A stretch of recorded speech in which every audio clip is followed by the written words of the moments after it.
Bangladesh cricket বোর্ডের BCB Nazmul Hasan Papon বর্তমান কমিটির মেয়াদ 2025 সালের অক্টোবর অবধি। আন্তর্জাতিক ক্রিকেট কাউন্সিল আইসিসি এই কমিটির অনুমোদন দিয়ে থাকে।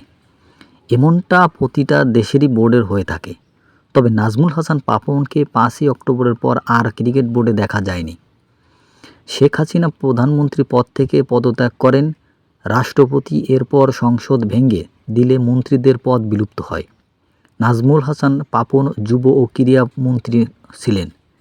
বাংলাদেশ ক্রিকেট বোর্ড কাউন্সিলররা প্রেসিডেন্ট নির্বাচন করেন ভোটের মাধ্যমে। এই কাউন্সিলরদের অনুমোদন দেয় আইসিসি। বেশ জটিল প্রক্রিয়া। এখন যুব ও ক্রীড়া মন্ত্রণালয়ের উপদেষ্টা হয়েছেন আসিফ মাহমুদ সজীব। তিনি একটি কাজের পদ্ধতি বুঝে নেবেন। তার কাজ সম্পর্কে আইসিসি জানতে চাইবে, এরপর আইসিসি অনুমোদন দেবে। এমনিতেও যুব ও ক্রীড়া মন্ত্রী হওয়ার পর বিসিবিতে সময় দিতে পারতেন না নাজমুল হাসান পাপন। বিসিবিতে প্রতিটি বিভাগের দায়িত্বে কর্মরত আছেন। নাজমুল হাসান পাপন শুধু সভায় উপস্থিত নয়, অনুমোদন দিতেন।